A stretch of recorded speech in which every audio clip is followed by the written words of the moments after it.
Time's up. Restarting. Let's go. We're back. Raw and nerdy. Everybody, we are back after a few weeks of being sick. I'm Rook. And I'm Archon. Welcome back to your favorite podcast, YouTube show, whatever you want to call it, Raw and Nerdy. So, how are you feeling, buddy? A rough couple weeks, man.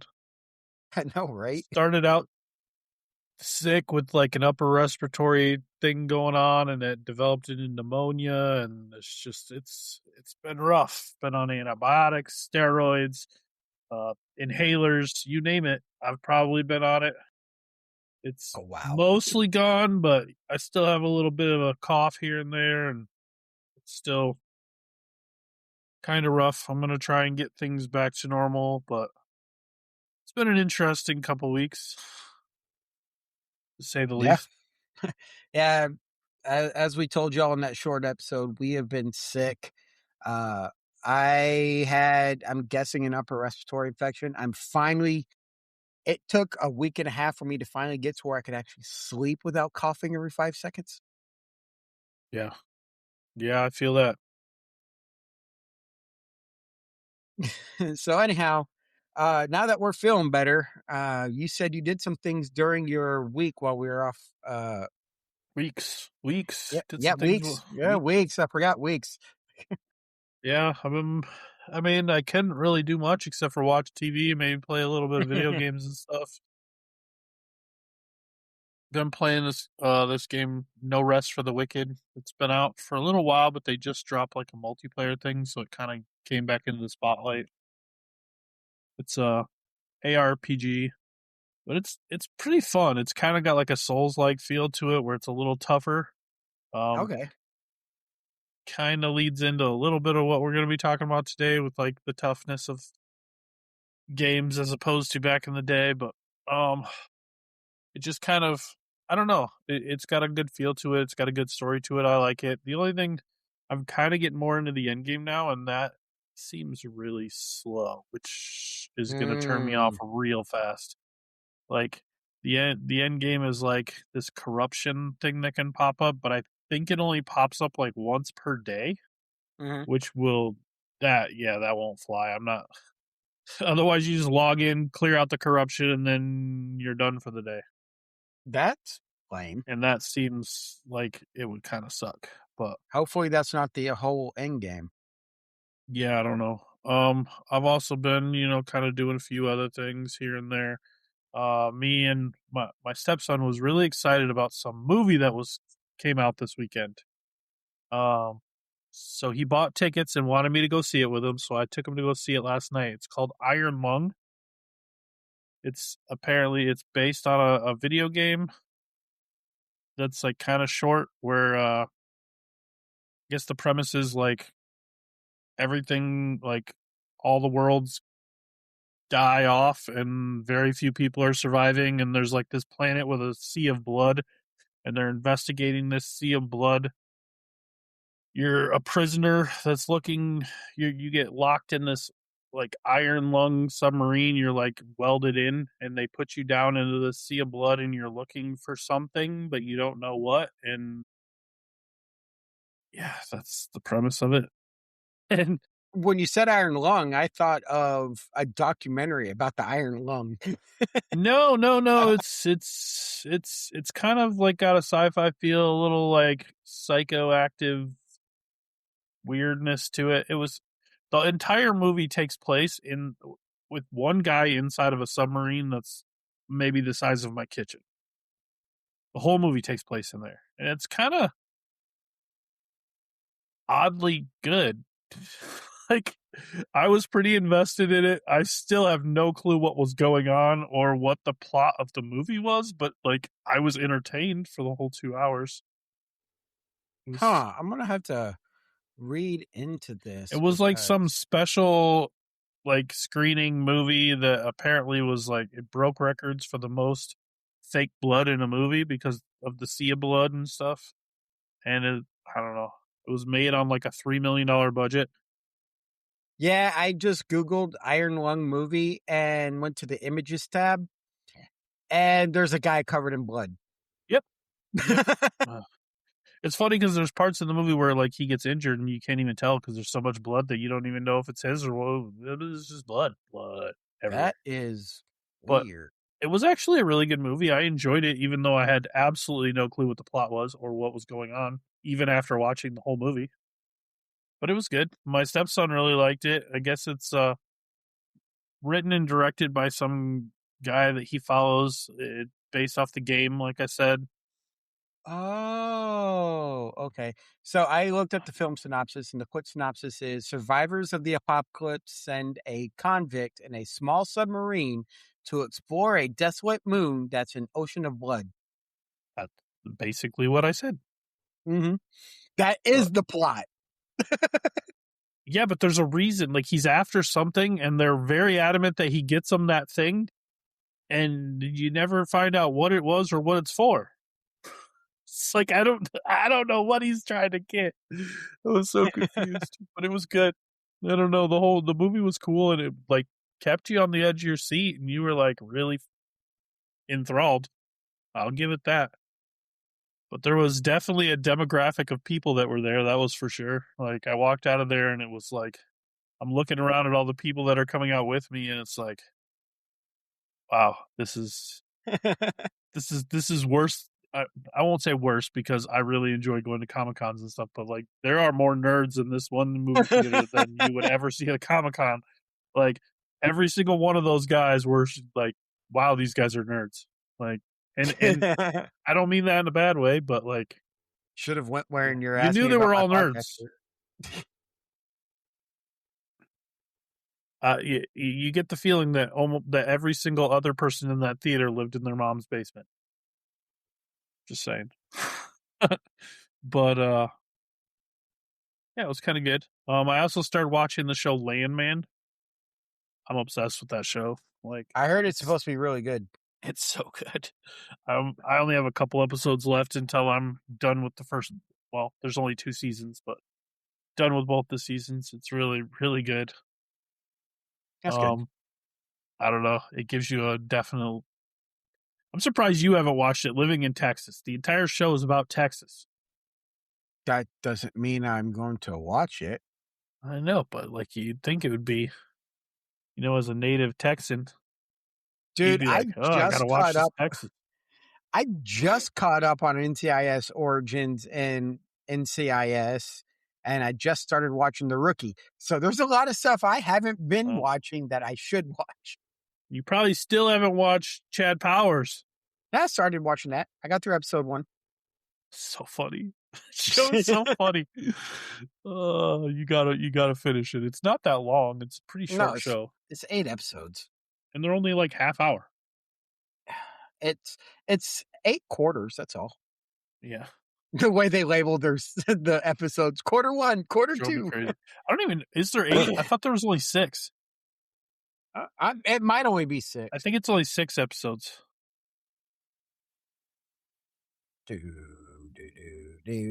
Yep, only 6.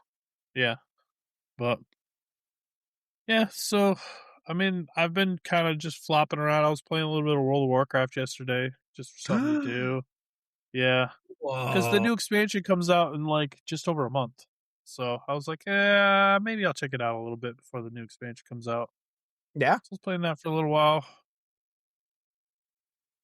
About it. I mean, Oh, so exciting. you know, Being sick makes it such an exciting couple of weeks. Well, at least what? well, The 11th was our last main episode. yeah, it's What? been a little while. 'Cause, I mean, I know we skipped 2 weeks because we were sick. Yeah. Well, technically 2 weeks of recording, 3 weeks of actual videos being released. Yeah. And another sad news that is unrelated to the nerd world, but anybody who's heard me talk on the show about my absolutely obnoxious, annoying dog that gets into everything and is the biggest pain in my butt. I still love the dog. He's still my little homie, and we had to put him down on Friday because he had lymphoma. And it was a very sad experience for me and my family, but now my other dog is just kind of, I don't know, she's taking it better than we thought, but she's still, you can tell, sad. And she Yeah. Did y'all go back when they put the dog down and surrounded We were the? all back with him and stuff, and then my wife and my 4-year-old went out into the lobby when they actually did it, and then me and the other 2 boys stayed in there with him and until the end. So That's the hardest thing, from what I've heard from different veterinarians, is when they got to put a dog down and the owners don't want to be in the room with them, and then the dog's looking around as it's starting to go under. yeah, we Yeah, that's stayed there tough. with him, and That's good. it was not it was crazy how fast it goes. It's like 20 seconds, and he was immediately, like, as soon as they started pushing the fluid, like, he immediately closed his eyes and just laid right down.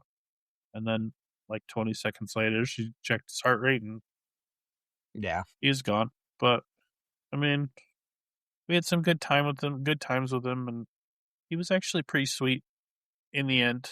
So, like, he wasn't near Yeah. as much of a troublemaker. For the last couple of weeks, he wasn't getting into near as many things, and he wasn't near as much of a troublemaker. But How old was he?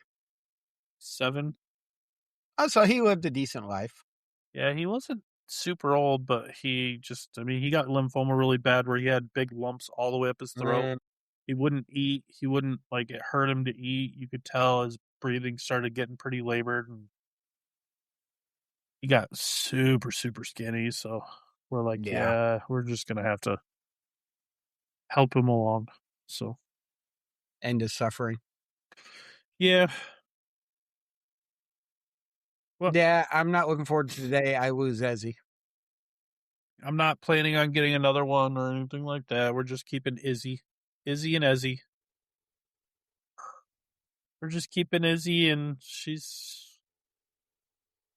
loving all the extra attention she's getting lately. And, like, I was doing some meal preps this week, or for this week, and I cut up a couple porterhouse steaks, and she got both of the bones. She's loving Oh, that. And yeah. so, Ezzy's my co-pilot back there. yeah, She anytime I'm in this office, because I leave the door open, she will jump into that chair and lay there the entire time I'm in my office. yeah, So if I go on one of my days of binging outside of when she needs to get up and go potty, or when I get up to go move around a little bit, she will stay in that chair. And it's like, yeah. why? Go do stuff. Yeah, my dog's just laying on her bed right here next to me, That's good. just chilling. That's what she does most of the time. Well, so what have you been up to for these couple Well, weeks of sickness? let's see. Our last episode, that following weekend, I got sick. So a couple of weeks ago, Friday rolled around and I just wasn't feeling the greatest. It started getting worse and worse. That Saturday rolled around, and that's where my fever and everything hit, and coughing up a storm. And then I got to where I could function, but I just couldn't stop coughing and get sleep. So I was exhausted at work all the time. And then we had that ice storm hit, the great ice storm of 2026, which Texas really didn't get hit too hard south of Fort Worth. So you got a little bit of snow. It was white. Maybe an inch. Yeah. Maybe an inch, maybe 2 inches. But the roads got really icy, which is typical for these kind of storms in Texas. And the snow didn't build up to where you could do anything substantial where I live. I mean, North South Carolina, Georgia, they all got hit a lot harder than we did. We didn't get hard. We got nothing up here. And then I got a friend of mine that lives in Rhode Island, and she's showing me she has like a few feet of snow. Yeah, all we got was severely cold temperatures, like -15, -20, like cold. That's cold, just crazy cold. that it got cold and y'all didn't get much snow. Mm-mm. But no, my friend Miss Blondie, she actually showed me a picture of her house, or the outside of her house. And it's one of those picturesque country cottages styles where you see the snow on the ground, the trees without their leaves, the snow on the trees. It's like, Mm-hmm. I wish I could have that here one day. Yeah, Just one day. I don't want to do all the work to maintain it. just one day. No thanks. You can Then, have it. so last week, Friday, not last week, Friday, the week before Friday, when that winter storm hit, they started letting people leave at around lunch so they could get home safely and prepare for the weekend. They canceled. That was my OT weekend, and they canceled that because they're worried about traffic and whatnot. And I'm glad they did because the roads were crap except for the interstate. Yeah, I mean, you guys aren't prepared for stuff down like you guys don't have all the salt trucks and stuff like that we have up here. They've ever since I think 2021 they invested heavily in it after they had that huge pile up on I-35.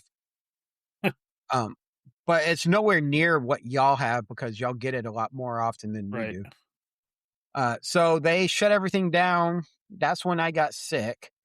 And then this past week, Monday I didn't go to work Monday because, weather. Tuesday, I went into work because the roads are clear enough for me to drive safely. And we had like a third of all the teams show up. And then Wednesday, more people showed up. And Thursday, Friday, it was normal days. So that was a normal week. But on the days off, I actually, like I said earlier, caught up on NCIS Origins, watched 1 or 2 episodes of Star Trek, Strange New Worlds. I watched Star Trek Academy or Star Trek Starfleet Academy, and I actually liked it because they have characters that are going against the typical norm of the stereotypes of the races.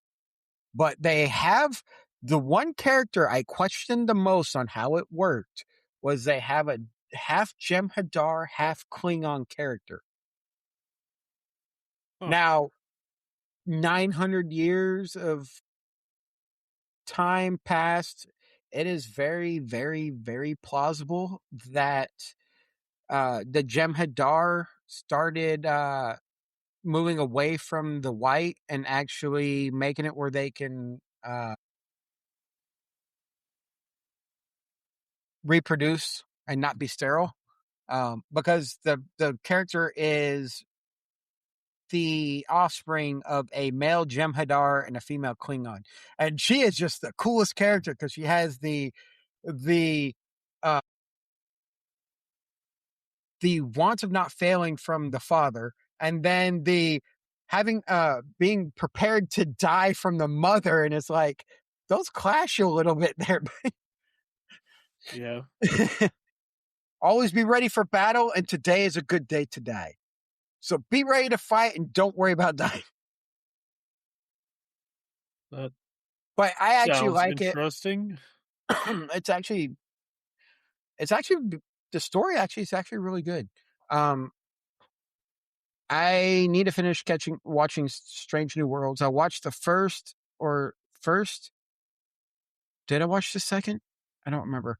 I watched the first episode, but I'm not sure if I started the second of Chad Powers. Started watching The Rookie with Nathan Fillion. That's actually a good show. I don't know why you're surprised. You would think. He does nothing but good shows. Yeah, but that's really all I've done. I downloaded Star Wars Genesis and started playing that, and it's amazing the quality of work they did to this mod package for Starfield. I had to go and buy Starfield for Steam to use it, Yeah. but it was actually really well done. There are some things that push me away from make me lose the immersion, and that's just when they're using new lines of dialogue and the motions of the face don't fully match, or they make it act weird, so that way when it's talking to new dialogue lines it looks like they're talking, and then when they go back to saying their normal stuff they say in the game, it actually speaks normally. But like Walter is a blue guy. the Blue kid, guy? yeah, I forgot the name of the race, but Like a he's Rhodian? no, Huh? I think they're called Chiss, Okay. Chiss. So he is one of them. Uh, the church dude in Okay. Constellation, he is dressed as a Jedi. He looks like he wants to be a Luke Skywalker. Okay. The robot looks like an assassin droid. I think it's the one from Rogue One. Okay. Uh, New Atlantis is the main area I've been so far, and it looks like Coruscant. It doesn't look like a city in the middle of the planet. It literally looks like you're in a section of the planet-wide city. So they did a pretty good job with that one. Well, I haven't. what does our girl Andresia look like? I have not unlocked her yet. Gotta let me get further into the game. uh, the They call Earth Geonosis, or no, not Earth. Earth is Tarsus, um, or Terrace, whatever they call it. Mars is Geonosis. Um, Okay. those are the only places I've really explored so far. So as I get further along in the game, I'll talk more about it, and I'll add screenshots into the video and stuff. But really, that's all I've been really doing this past couple of weeks. Oh. Okay. That, and I did my taxes. Yeah, I'm doing mine in a couple days. Yeah, I just did mine tonight. I'm getting 10 cents back. Wow. Yeah. Don't spend it all in one bubblegum machine. No, I'm not getting 10 cents, but with today's economy, it feels like 10 cents. Yeah, I hear you. But yeah. All right. So we have a topic to get into. I won't lie.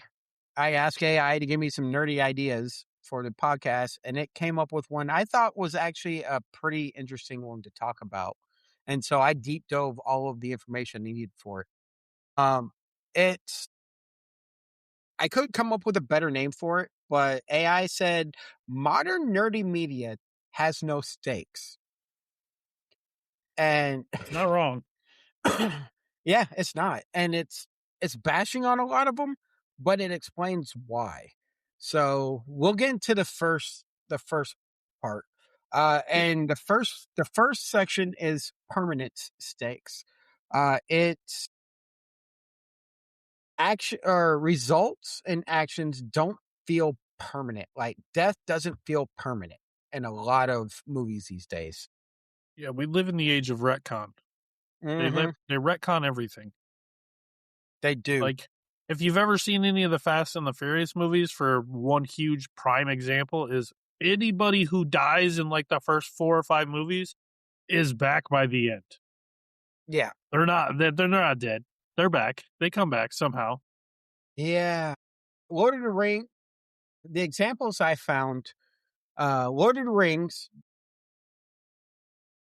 you feel the death of Boromir because he doesn't come back. But Gandalf, if you knew the Lord of the Rings, you would know Gandalf is a different person when he comes back. But for the average person, Gandalf comes back, and if you go to rewatch it, it's like, I know he comes back. But he never dies. I mean, he fights the Balrog. He doesn't die, but he's not the same person. Yeah, he comes back as Gandalf the White. Yeah, there's a lot that goes into the backstory and the lore of Lord of the Rings for his change and all of that. But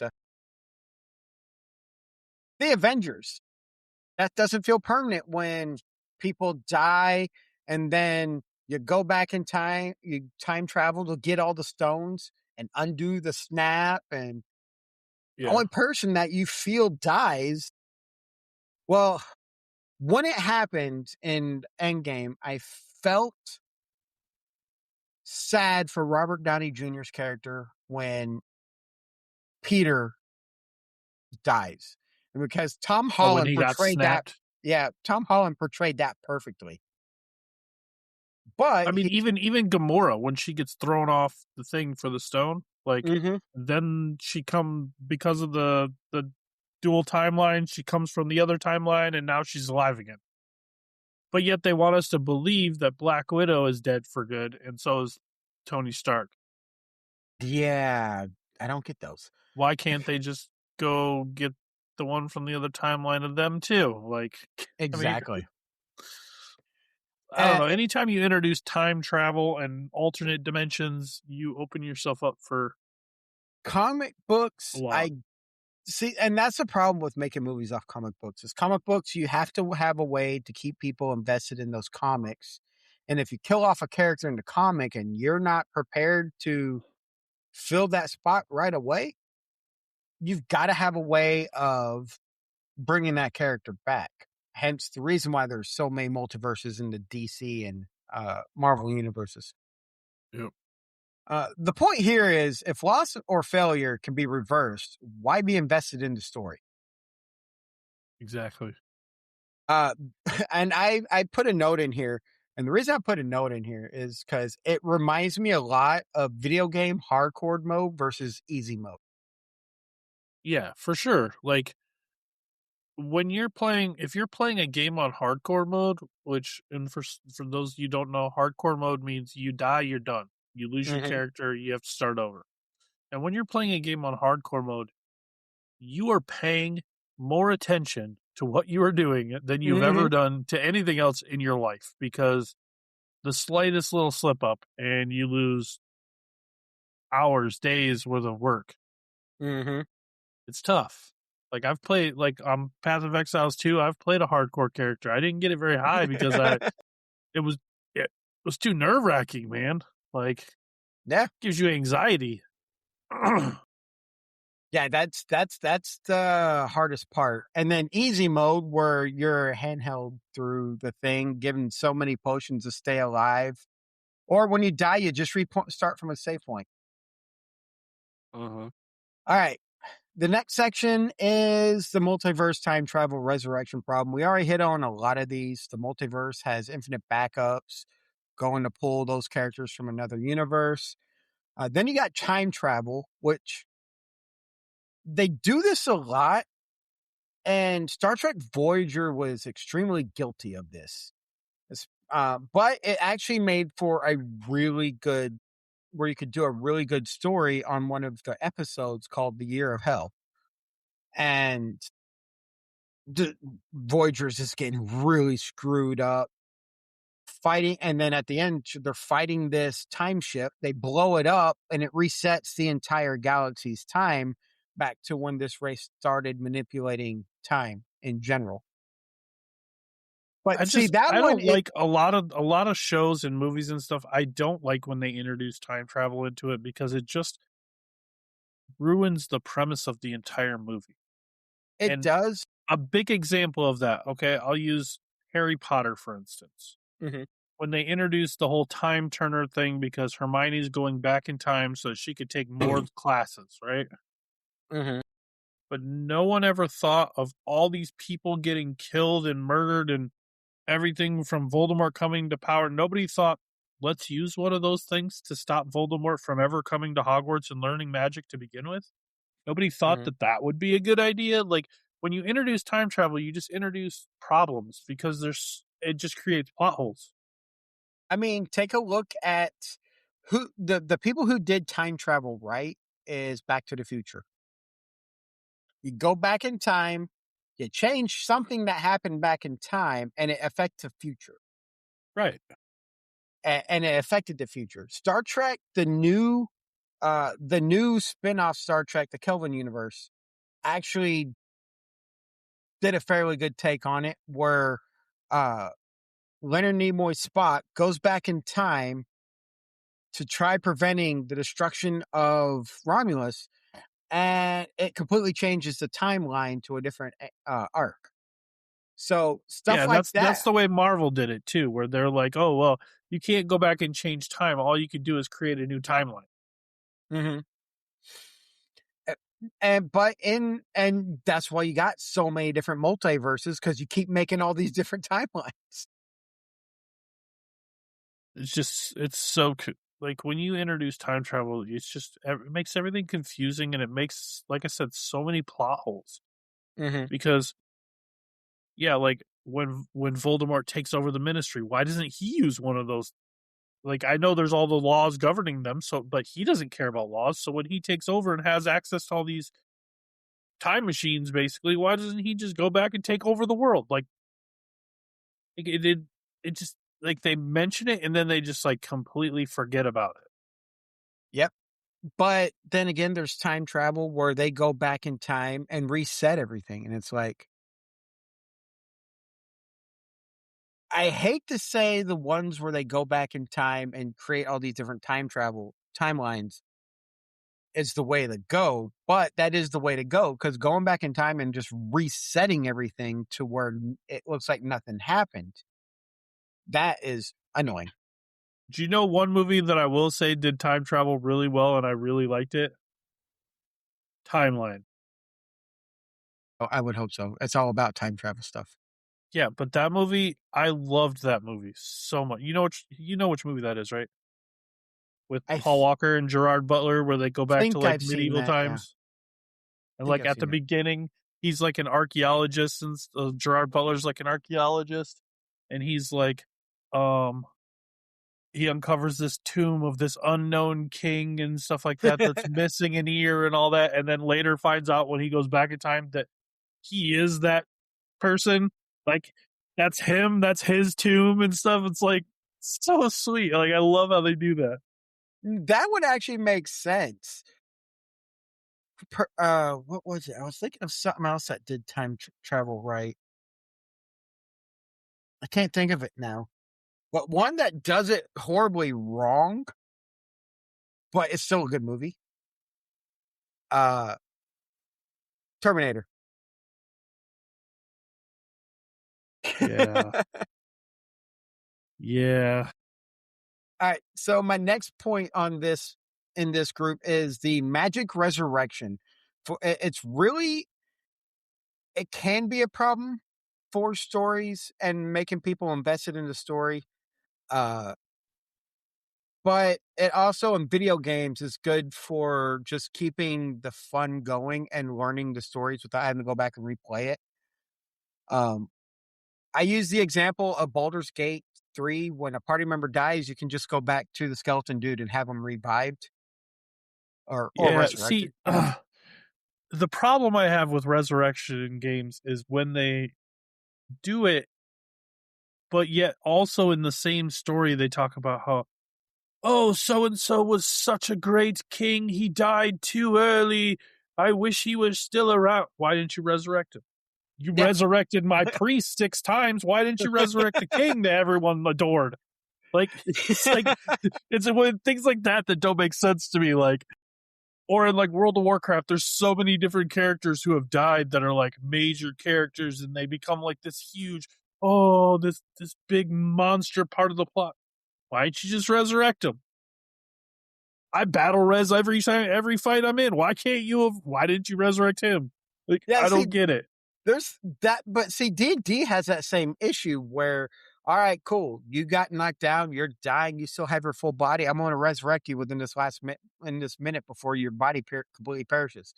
All right, cool, but yet this character, nobody can seem to get the magic he needed to be revived, and it takes away from the story when you know this is something that can be done on a regular basis Exactly. It's in a like story. you gotta set, like, I it makes sense if you set limitations to it. Like, oh, you can Mhm. only be resurrected within such and such time by a priest who drank the holy water from whatever.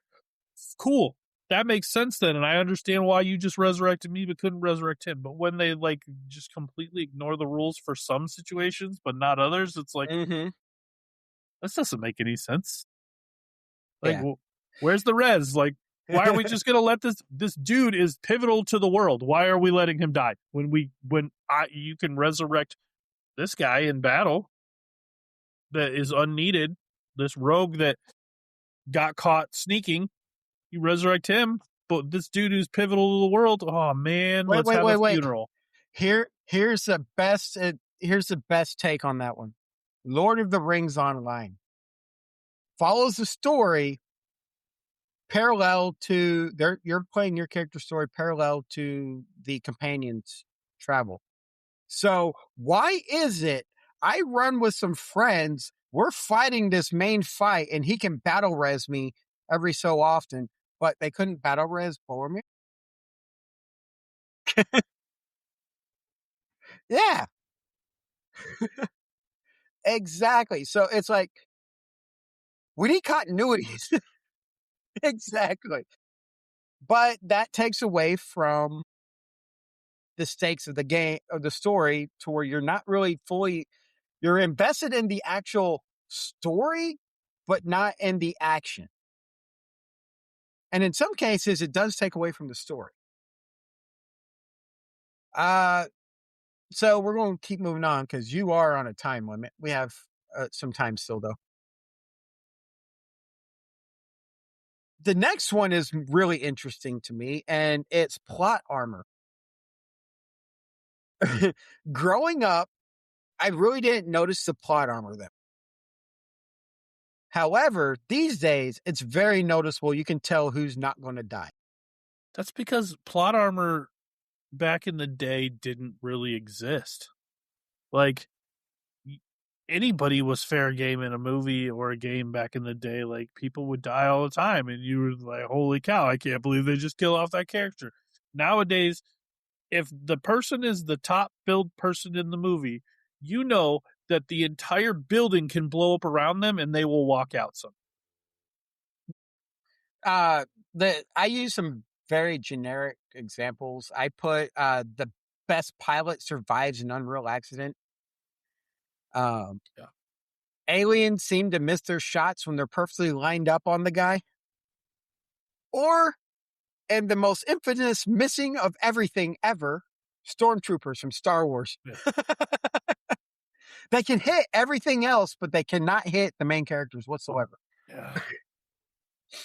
I will preface that with modern stormtroopers actually don't miss their targets as often as the original series, the original trilogy.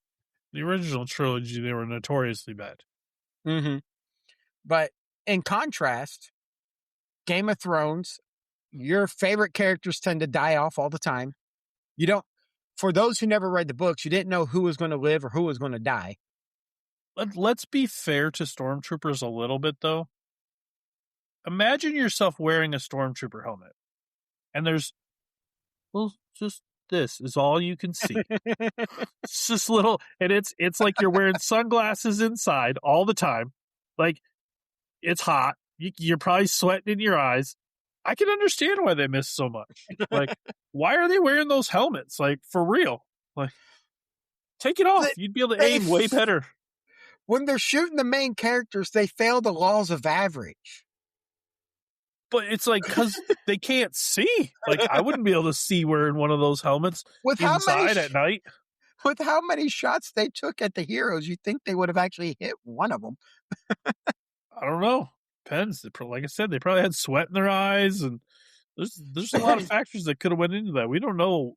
Like, I've put on a stormtrooper helmet before, and you can't see jack. I wouldn't be able to shoot in one of those things either. Not Fair accurately, enough. At least. Fair enough. But in Rogue One, they seem to be fairly accurate. I don't know. Maybe they got better lenses. Yeah, they got better lenses when they went back in time, and then they switched to crappier lenses as they progress. Now, I actually use some plot armor. For plot armor, I use some video games. Uncharted series, Nathan seems to survive some crazy stuff that no normal human would ever. Yeah, Uncharted is basically the male Tomb Raider. Yeah, but okay, Tomb Raider, Uncharted, all of those characters seem to survive stuff. You're like, there is no way if this was real, somebody would have survived that. Right. I mean, I played the newer Tomb Raider. I sat there and called it the Lord Croft Death Simulator because the stuff she was going through, if you didn't do it right, she would die. And it's like, geez. Yeah. But you never feel the consequences of your actions in that game. You never feel like you're going to lose Nathan at any point in that game. Yeah, because if you die, you just respawn at the last checkpoint. Yep. Call of Duty, the Modern Warfare campaigns, teammates run through gunfire and don't go down. Because, story. They have to survive. Yeah. Scripted moments where you just can't fail. But that's scripted, so you're not going to be able to fail those areas. Another one was Assassin's Creed Valhalla. Boss fights look dramatic, but rarely threaten you. I watch a lot of people play Assassin's Creed. I played Assassin's Creed, and the boss fights really were never hard. They looked cool, but it's I one of never those. really got into that series, but I've heard a lot about how easy the boss fights actually are. Mm-hmm. And then Starfield, I put these as Starfield and Skyrim as the same thing because your companions, when they're getting wounded, don't die in combat. They just go down on a knee. Like they took an arrow in the knee. The only time a companion in Starfield dies is when it's part of the story. And that's a devastating part because it actually makes you make a choice. Do you want to save your significant other or do you want to save the guy up in the space station? And it's like, ooh, it actually makes you think on that one. So that one does make you feel like there's a consequence to your actions because they're going to die. And then essentially in Skyrim, this is notorious. Essential NPCs can't die. Now, NPCs in general can, but essential ones they can't die. Yeah, because you need them to progress the story. Yeah.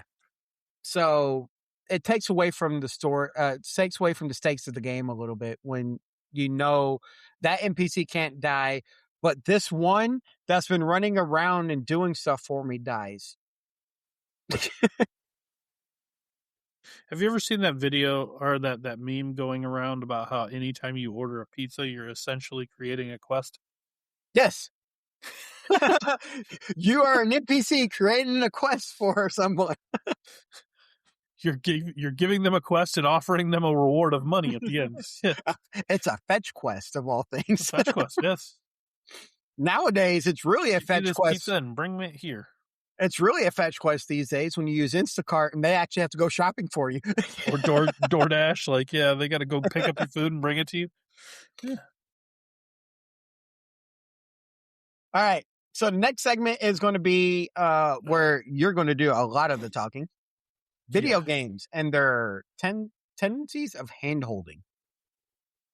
Well, modern versus older. That's pretty obvious. Like, the video games have literally they pander to people. Like, they're way too easy. Mm-hmm. Like, if you look at a list of like the top 10 hardest games of all time, almost all of them are old school Nintendo games because you get one life, or some games you get like 3 lives at most, and then if you die, you start over at the very beginning and have to try again.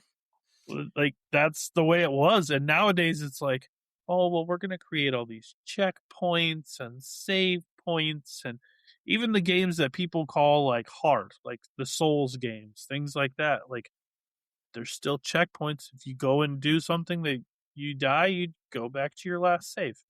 Like, there's no real like challenge. I mean, there's a challenge. Obviously, there's challenges to it, but like, it's not like it used to be in the days when it was like, you started over and you had to get to the 5-6 hours to get back to where you were if you wanted to win. Like Ninja Gaiden, that's a hard game. Yeah, it is. It's a very hard game. Even the more modern ones are hard. Battletoads, or the most notorious game of all time, Silver Surfer. It was glitchy, and if you died, you lost. 1 life. That's it. That's all you had. Like, it would glitch and you'd die and you'd be like, because now you got to start the See, game all over.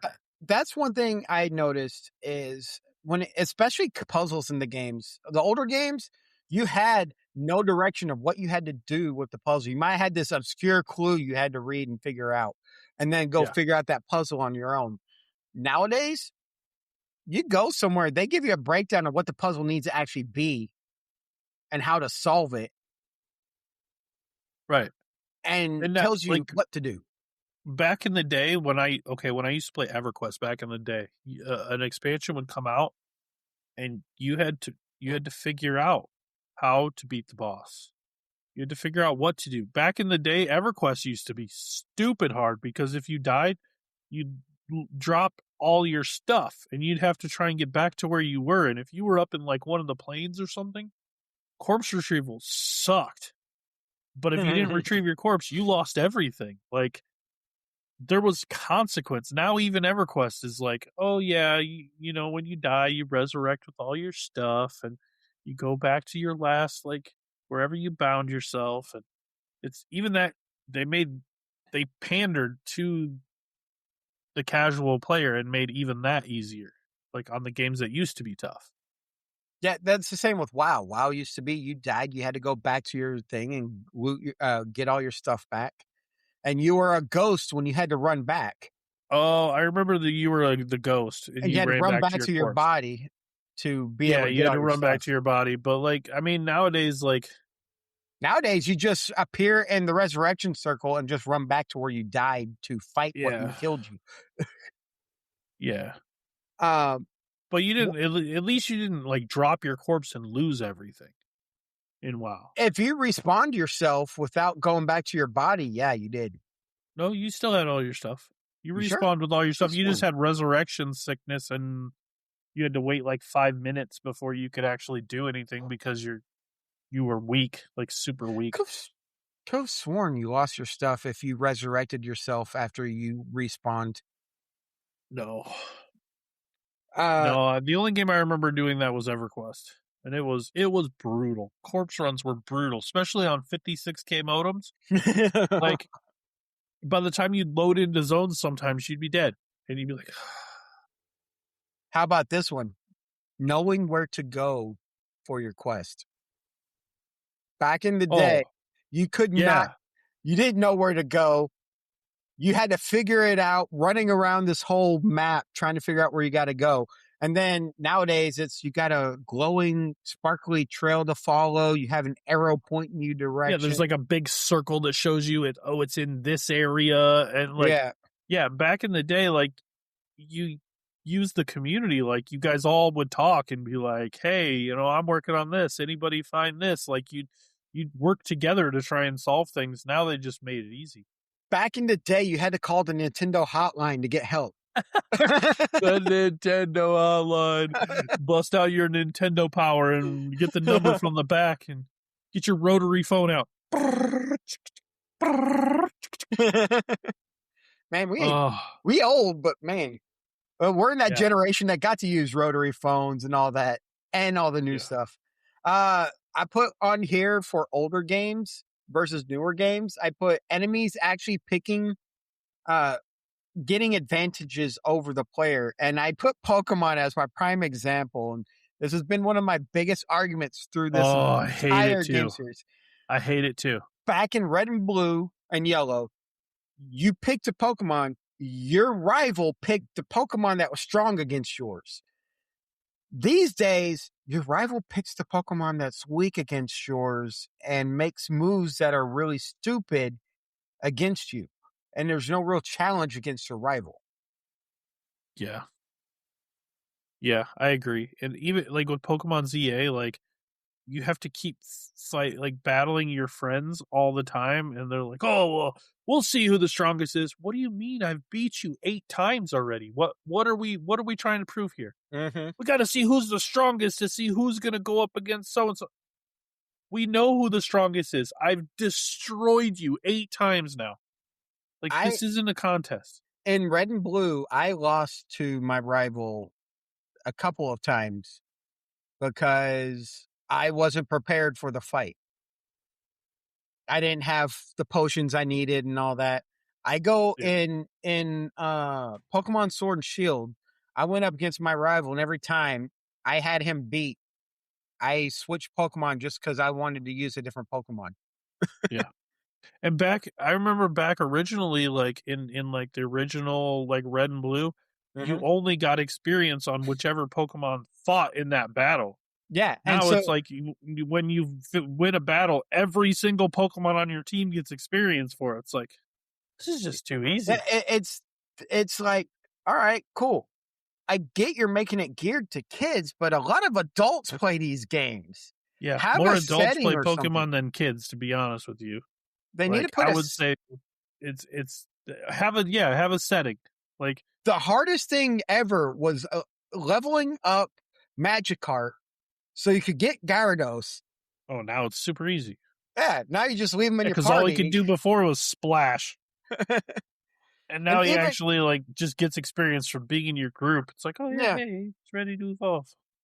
I remember having to throw the weak Pokemon out and then hope to God that the Pokemon I threw out next didn't get one shot because I'm going up against somebody stronger than what I should have been, just Yeah, so it he could get was. enough experience. Yeah, the games nowadays are just like they're catered to people The very that casual want player. that want to beat it easy in a casual way. Like, I mean, I applaud games like World of Warcraft because they cater to to people just like every other game. They have their raid finder and stuff like that to Hmm. make it easy so that people can still raid even if they don't want to beat a guild and don't have time to beat a guild. But then they also have like your mythic raids for the people who want a challenge and want to play the game tough Hmm. and like actually try hard. Like, I like that they do that. They give you the option. If you want to be a casual, fine. But if you want to play hard, we got you. Some games I've seen in recent years have actually had the question, do you want to play for the story or do you want a challenge? And the story mode is really easy Mm-hmm. and all that. And then you get the challenge. It's like, oh man, the story's cool. I need to go back to story mode so I can learn the story and then come back to this. Yeah, even No Rest for the Wicked has like a hard mode. Like, Mhm. it's not hardcore where you die you lose, but they have a hard mode. And I'm glad they don't have a hardcore because I would probably lose my mind in that game on hardcore because the game is tough. But like, I am just playing it on normal right now, but I think I'm gonna try it on hard here pretty soon now that I'm at the Halo. end game and it's like me. Halo, you got normal mode. Then you got legendary mode. Legendary mode, trying to play to where you keep every single Marine alive is nearly impossible. Yeah. It's just like, okay, what, like, there are big studios that do stuff like that, but one thing I have noticed is like the indie studios, they still do it right. Mm-hmm. Like, I don't care who you are, if you've never played Hollow Knight or Silksong, you are not going to pick up that game and just walk through it. You're not. You just plain aren't. That game is so stupid hard. It's tough. It is very, very tough. You have to literally build up the muscle memory to beat some of these bosses because you're not going to do it otherwise. You're not one-shotting most of these bosses. They're That's just actually good though that they're hard. doing that. Um, I actually need to get that game. Which one? Hollow Knight or Silksong? Both. Yeah. I would start with Hollow Knight, but like, yeah, Silksong, some of those bosses. All right. So another thing is we brought it up multiple times so far is older games. You have a lot fewer save points than you do modern games. Modern Yep. games, you always have a save point before you go into the final boss. Always. That was not the case when we were growing up. You would make it to the boss and your previous save is like 5 levels previous. Most games, it was like levels, and you'd make it to the boss, and if you didn't win, you went back to the start of that level. Like, Yeah. you had to go through that whole level again. Mega Man X. Yep. All You the Mega make Mans, yeah. Yeah, you make it all the way to the boss and you lose, you have to redo that entire run again. Yep. And All the Mega hopefully you Mans are don't like that. lose all your life while you're trying to get through that run again. One thing that I'm really excited for, a game that I'm really looking forward to, is Resident Evil Requiem. Mm-hmm. And one thing that's been bugging me about the Resident Evil series is how easy they're making it. But Requiem is going back to the old school staple of you only get so many ink ribbons to save with. Mm-hmm. So you got to be careful when you use your ink ribbons because Oh, nice. you only have a limited number of them. That's awesome. That's actually pretty So, smart they're doing that. yeah, I'm super excited about that. I know it's going to be harder, but I'm going to love it. I can't wait for Requiem. I'm so stoked for that game. I'm gonna say this one thing that has made modern games really easy, even some of the older games really easy, is the internet. Yeah, The like internet has you taken the find stakes out of walkthroughs. they take the stakes out of some of the games. Now there are times where I'll be playing an older game, I will get extremely frustrated because I can't figure out what I need to do, and I'll look it up and be like, "Oh yeah, I missed something back there that I had to go do before I got to this point." Case in point, one of my Final Fantasy playthroughs I've been doing, that Final Fantasy 2 game, if I didn't look up a walkthrough, I never would have beat that game because of the stupid little keywords that if you miss one, then you can't do anything until you go find that one particular keyword that could be in any city in the game anywhere that you just happen to miss. If I didn't have a walkthrough, like, and I didn't use the walkthrough to get through, like, play through the game, but if I got to a point like that where I was like, what the frick am I missing? I would look it up and then be like, oh, okay, I got to go back 3 cities and talk to this one dude that's hiding in a corner in a building I never even saw to get a keyword. That's the problem. Like, that was ridiculous. And I couldn't even imagine trying to do that back in the day when you didn't have the internet. But back in the day, at the same time, you are encouraged to do more exploration of these towns than you are in today's games. Today's games, you go into a town to go straight to your destination. There's no reason to stop and talk to every single person in that town. Yeah.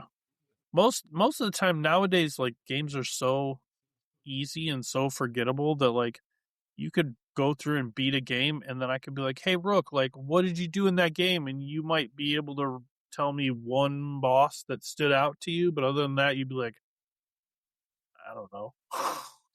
Just beat it.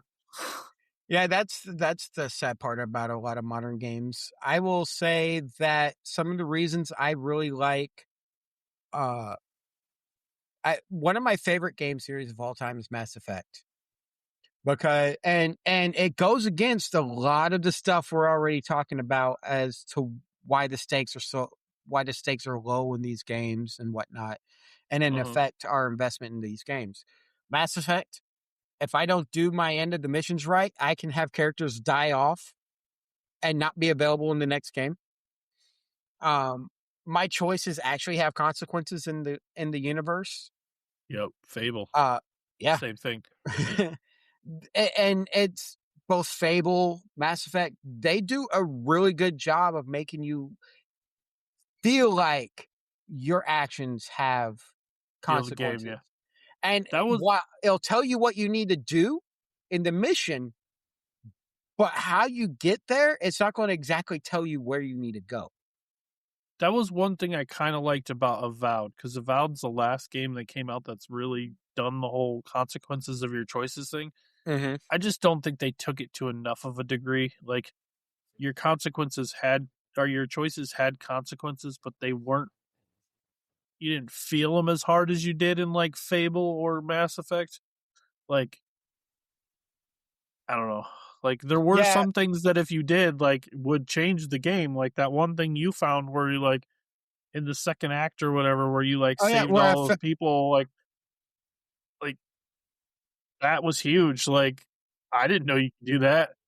Oh, you're talking about where I came across this camp early before I was supposed to? Yeah, and you ended up, like, saving all those people. Like, that whole town burned in my game. Like, it's like, but But that's where it comes back to. I like exploring the maps and finding all the hidden locations you can find. And that happened to be one of the things I came across that made an impact on the game further on.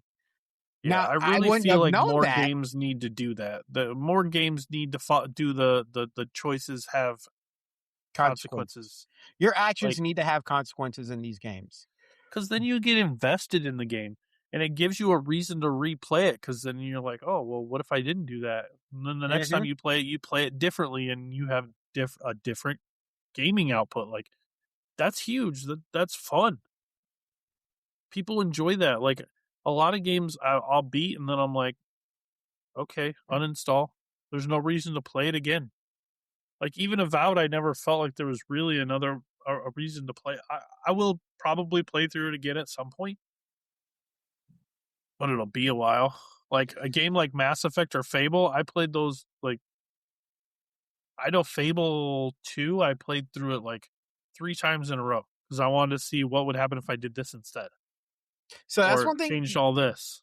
MMOs don't do this a lot, but that's one thing I did like about the way they did Star Wars: The Old Republic, because your character story arcs were done in instances.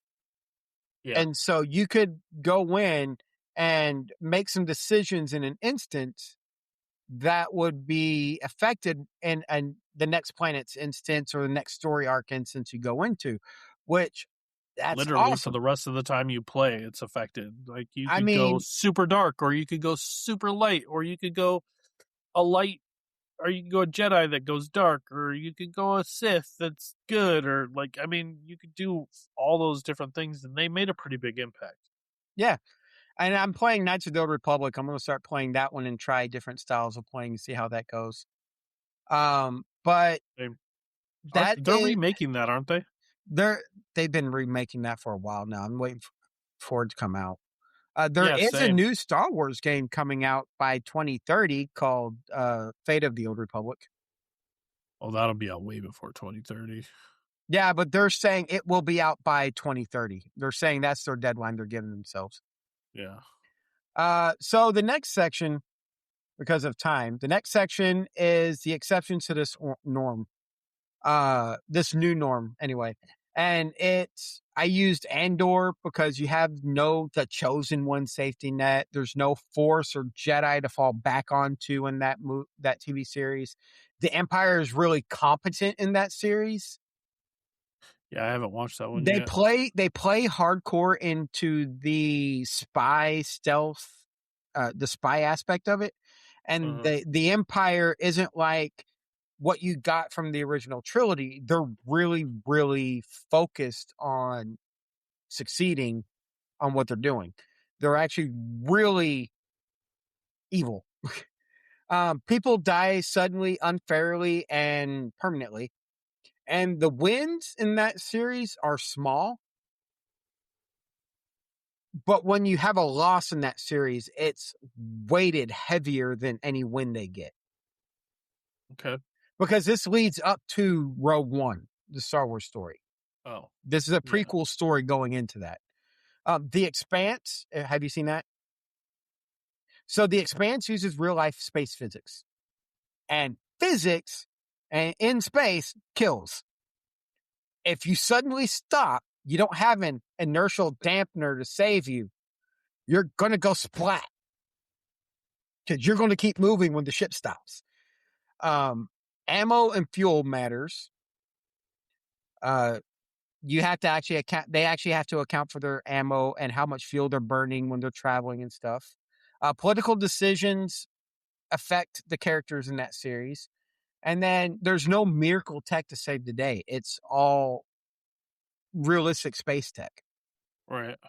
You're a big fan of Dune, and they put Dune Part 2. I put Dune Part 2 in here. And it says, the prophecy is terrifying.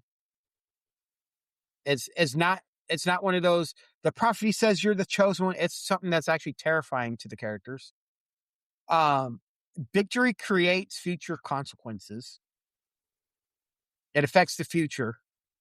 Paul Fair. winning is not framed as a clean win. Now, Yeah. and then the viewer feels the cost of Paul's decisions in that game or in that movie. The story is told in a way that you actually feel the impact of those decisions ultimately. Okay, I'll agree with that.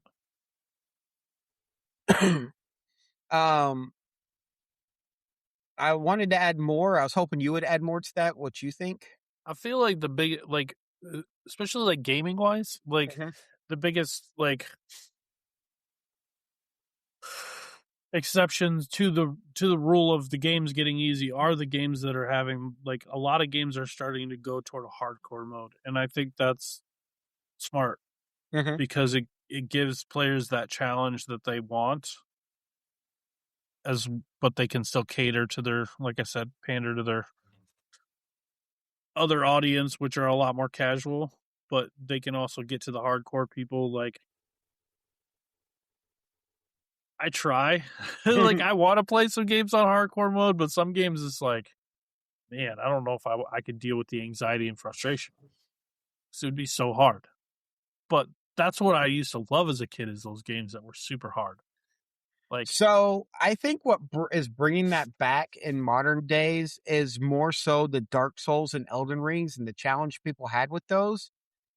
yeah, And they're that tough. and the I people mean, sitting here saying, the gamers saying, hey, we like these games because of how hard they are.